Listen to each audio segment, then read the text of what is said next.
जिस दिन वजीर अलकश ने बुजुर्ग महर को तय खाने में बंद करवाया था, उसी दिन बादशाह कुबाद कामरा ने एक अजीबो गरीब ख्वाब देखा।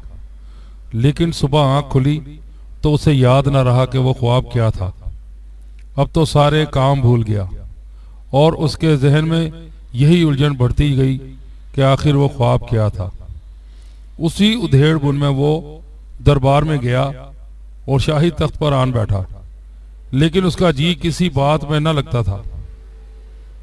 बादशाह को फिक्रमंद देखकर एक वजीर ने हाथ बांधकर अर्ज की, जहां बना हुजूर के दुश्मनों की तबीयत कुछ नासाज है, क्या शाही तबीब को तलब किया जाए?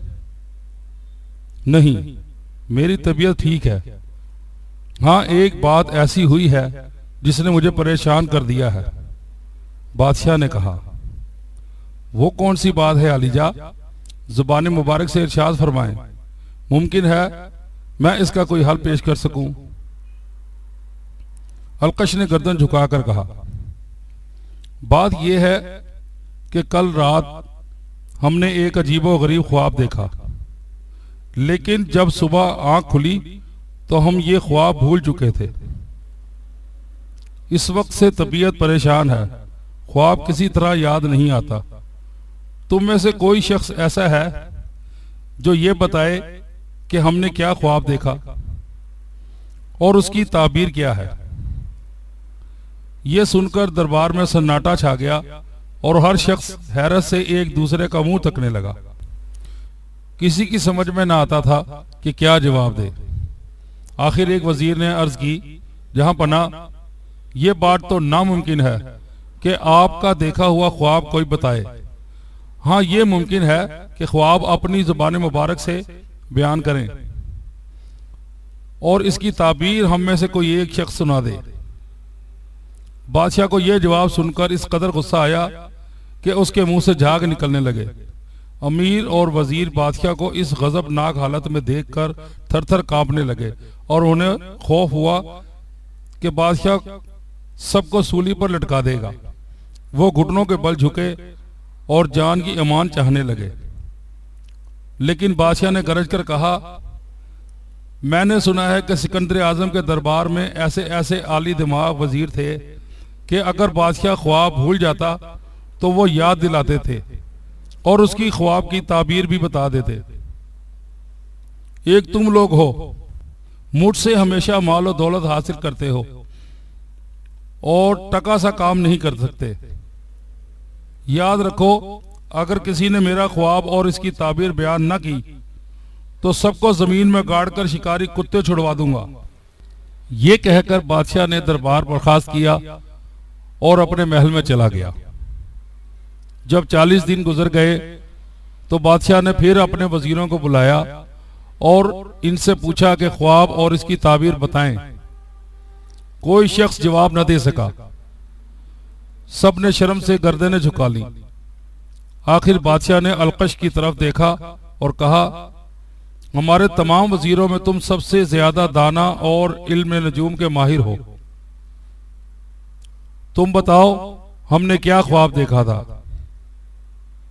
अलकश हाथ बांधकर झुका और कहने लगा, हुजूर, मैंने अपने इल्म के जरिए आपका ख्वाब मालूम कर लिया है। आपने देखा था कि आसमान से एक बहुत बड़ा परिंदा उड़ता हुआ आया। उसने आपको अपने पंजों में पकड़ा और आग के एक बहुत बड़े अलाव में डाल दिया। आप इसकी दहशत से जाग उठे और ख्वाब भूल गए। यकयक बादशाह गुस्से में चिल्लाया और बोला, ए गधे, इस अक्ल और इसी इल्म पर नाज करता है और कहता है कि मैं नजूमी हूं। ये ख्वाब जो तूने बयान किया मैंने हरगिज नहीं देखा। तुझे 2 दिन की मोहलत और देता हूं। अगर 2 दिन बाद तूने मेरा ख्वाब सही सही बयान न किया तो तुझको आग में जिंदा जला दूंगा। ये कहकर दरबार बर्खास्त किया और महल में चला गया। बादशाह के ये अल्फाज सुनकर अलकश सख्त खौफजदा हुआ और उसे यकीन हो गया कि अगर बादशाह का ख्वाब बयान ना किया गया तो वो मुझे आग में जला देगा। वो हैरान और परेशान अपने महल में आया और सोचने लगा कि इस मुसीबत से क्यों कर छुटकारा मिले, मगर कोई तदबीर जहन में नहीं आती थी। यकायक उसे ख्वाजा बख्श जमाल के लड़के बुजुर्ग मेहर का ख्याल आया। दिल में अफसोस करने लगा कि नाहक उसको मरवा दिया। वो जिंदा होता तो बादशाह का ख्वाब जरूर बता देता। फिर उसे ये भी ख्याल आया मुमकिन है वो जिंदा हो और गुलाम ने उसे छोड़ दिया हो। ये ख्याल आते ही अलकश ने अपने हबशी गुलाम को तलब किया जिसका नाम बुख्तियार था। उससे कहने लगा, बहुत दिन हुए मैंने एक लड़का तेरे हवाले किया था और कहा था कि इसको तहखाने में बंद कर दे। वो लड़का बड़ा दाना और होशियार था। मुझे यकीन है कि वो तेरे हाथ से बचकर भाग गया होगा। उसे ढूंढ कर ला। हबशी गुलाम ने हाथ जोड़े और जवाब दिया, ए आका, ये आप क्या फरमाते हैं? गुलाम ने आपके हुक्म के मुताबिक इस लड़के को तहखाने में बंद कर दिया था। अब तो उसकी हड्डियां भी खाक हो गई होंगी। ये सुनकर अलकश के तैश की हद न रही। उसने गुलाम के मुंह पर जोर से 3 तमाचे मारे और कहा, तू झूठ बोलता है, लड़का जिंदा है। अभी जा और उसे अपने साथ लेकर आ। गुलाम ने रोते हुए कहा, बहुत अच्छा हुजूर, लड़का अभी हाजिर हो जाता है। अलकश एकदम खुश हो गया, लेकिन हैरत से कहने लगा, बदबख्त, तूने ये बात पहले ही क्यों ना बता दी? ख्वाम मुझसे मार खाई। गुलाम ने सर झुकाकर कहा, हुजूर, ये बात मुझे उसी लड़के ने बताई थी और हिदायत की थी कि जब तक वजीर अलकश तेरे मुंह पर 3 तमाचे ना मारे उसे ये मत बताना कि मैं जिंदा हूं। बुख्तियार गुलाम थोड़ी देर बाद बुजुर्ग मेहर को साथ लेकर अलकश के महल में आया। अलकश ने उसकी बहुत खातिर तवाज़े की और अपने कसूर की माफी भी मांगी। फिर कहने लगा, बेटा, मैंने तुझे इसलिए बुलाया है कि बादशाह एक ख्वाब देखकर भूल गया है। अगर उसका ख्वाब बताया ना गया तो वो सारे दरबारियों को आग में जला देगा। अब हमारी जानें तेरे इख्तियार में हैं। तू अपने इल्म के जरिए बता कि वो ख्वाब क्या था और उसकी ताबीर क्या है। बुजुर्ग मेहर हंस पड़ा और बोला, ए अलकश, किसी की जान लेना या बचाना ना मेरे इख्तियार में है ना बादशाह के, ये अल्लाह के इख्तियार में है। खैर, आप सुबह बादशाह के दरबार में जाइए और कहिए कि मेरा एक शागिर्द है, इजाजत हो तो वो आपका ख्वाब और उसकी ताबीर दरबार में आकर अर्ज करे। अगर बादशाह इजाजत दे दे तो किसी आदमी को मेरे घर भेज देना, मैं आकर सब मामला संभाल लूंगा। अब मुझे घर जाने दीजिए। ये कहकर वो अपने घर चला गया। अगले रोज मुंह अंधेरे अलकश बादशाह के महल में गया और उससे कहा, हुजूर, मेरा एक शागिर्द है, इजाजत हो तो दरबार में आकर आपका ख्वाब और उसकी ताबीर बयान करे। बादशाह हैरान हुआ और कहने लगा, तुम उस्ताद होकर ख्वाब बयान नहीं कर सके और तुम्हारा शागिर्द बयान करेगा? लानत है ऐसी उस्तादी पर। हुजूर, मैं भी बयान कर सकता हूं, मगर दरबारियों का इम्तिहान भी तो लेना था कि देखूं कौन ये ख्वाब बयान करता है। मालूम हुआ कि सब जाहिल और अकल के कोरे हैं। खैर तुम अभी किसी आदमी को भेजो और अपने शागिर्द को बुलवाओ। बादशाह ने कहा, और दरबारियों से कहो कि वो भी हाजिर हों। अलकश ने फौरन अपने गुलाम को बुजुर्ग मेहर के घर दौड़ाया। इतनी ही देर में बादशाह तैयार होकर दरबार में पहुंच गया। दरबारी भी अपनी अपनी जगह हाथ बांधे खड़े थे। यकायक अलकश के गुलाम हैरान परेशान दरबार में आए। बुजुर्ग मेहर उनके साथ नहीं था। अलकश ने गुलामों से कहा, मेरा शागिर्द कहाँ है? वो क्यों नहीं आया? जनाबे वाला, वो आने के लिए तैयार है, लेकिन उसे कोई सवारी पसंद ही नहीं आती। एक गुलाम ने कहा, हम उसके लिए सजे सजाए घोड़े भी ले गए और हाथी भी, मगर वो कहता है कि मैं इन जानवरों पर बैठकर नहीं आ सकता। ये सुनकर अलकश का रंग गुस्से से सुर्ख हो गया। फिर उसके लिए कौन सी सवारी भेजी जाए? जनाब, वो कहता है वो कहता है कि गुलाम ने हकलाते हुए कुछ कहना चाहा। कहो कहो, क्या कहता है वो? बादशाह ने गुलाम से कहा। जहां बना, वो कहता है कि मेरे लायक दुनिया में सिर्फ एक ही सवारी है और वो है वजीर अलकश। उसकी पीठ पर ज़ैन कसवा कर भेज दें तो आ जाऊंगा। बादशाह ने कहका लगाया और अपने बादशाह को हंसते देखकर सब दरबारी भी हंसे। अलकश के गुस्से की इंतहा न रही, लेकिन कर ही क्या सकता था। बादशाह ने अलकश की तरफ देखकर कहा, ऐसा मालूम होता है कि तुमने अपने इस शागिर्द को कोई तकलीफ पहुंचाई है जिसका बदला वो तुमसे लेना चाहता है। जहां पना, मैंने उसे कोई तकलीफ नहीं पहुंचाई। ना मालूम वो मुझे बेइज्जत करने पर क्यों तुल गया है। खैर, हम हुक्म देते हैं कि अलकश की पीठ पर ज़ैन कसी जाए ताकि उसका शागिर्द अपनी पसंदीदा सवारी पर बैठकर हमारे दरबार में आ सके। बादशाह ने गुलामों को हुक्म दिया। अलकश चीखता चिल्लाता और मिन्नत समाजत करता रहा, लेकिन किसी ने एक ना सुनी और उसकी पीठ पर ज़ैन कसकर बुजुर्ग महर के घर की तरफ ले चले।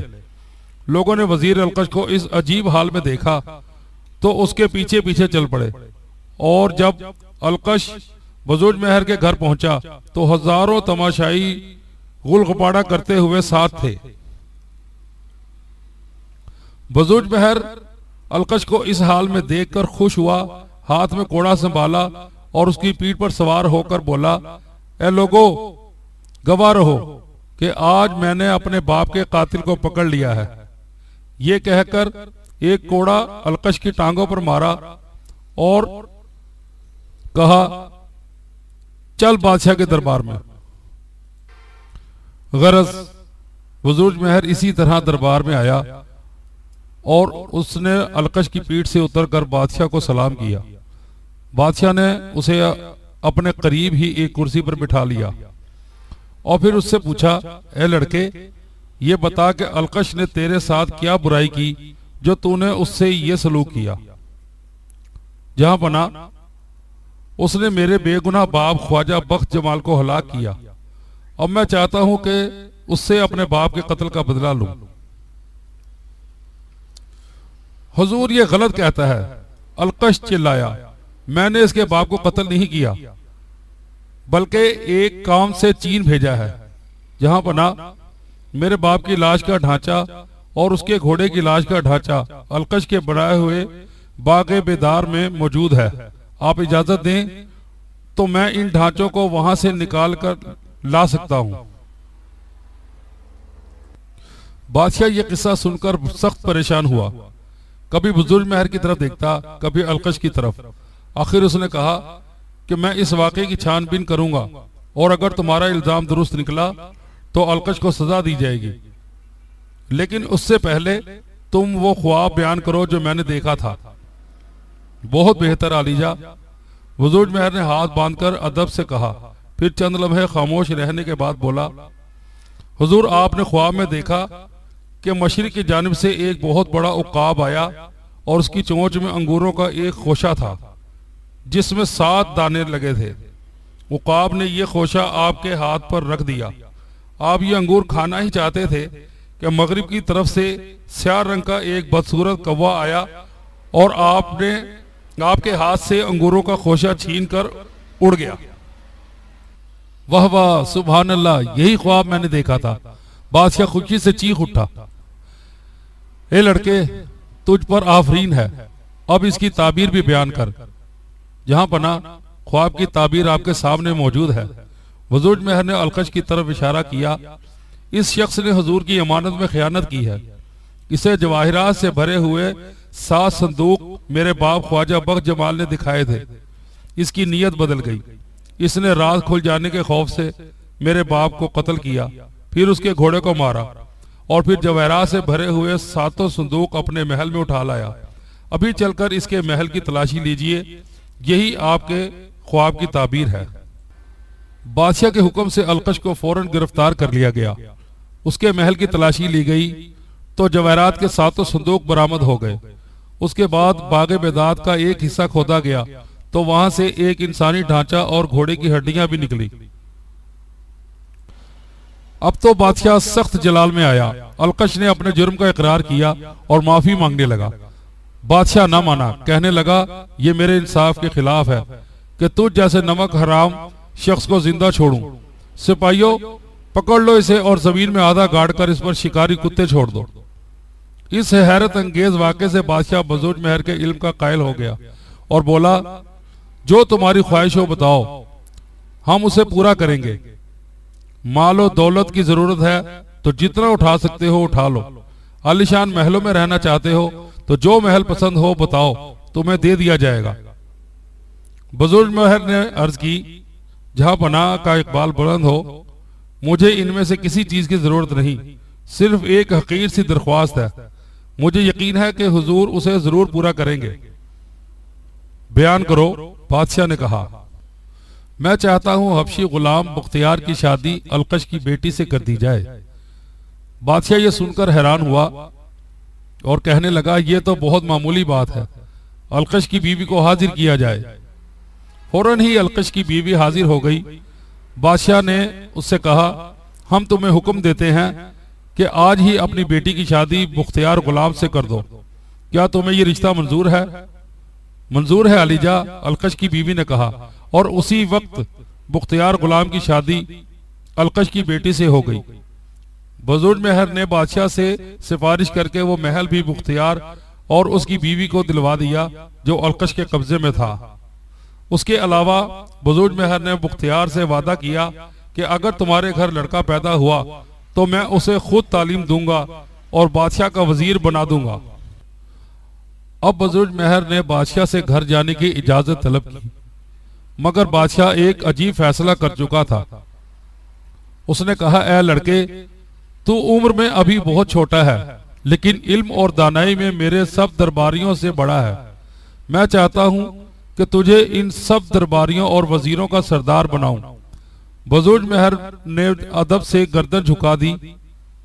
बादशाह ने उसी वक्त वजारत का कलमदान उसके हवाले किया और उस कुर्सी पर बैठने की इजाजत दी जिस पर पहले अलकश बैठा करता था।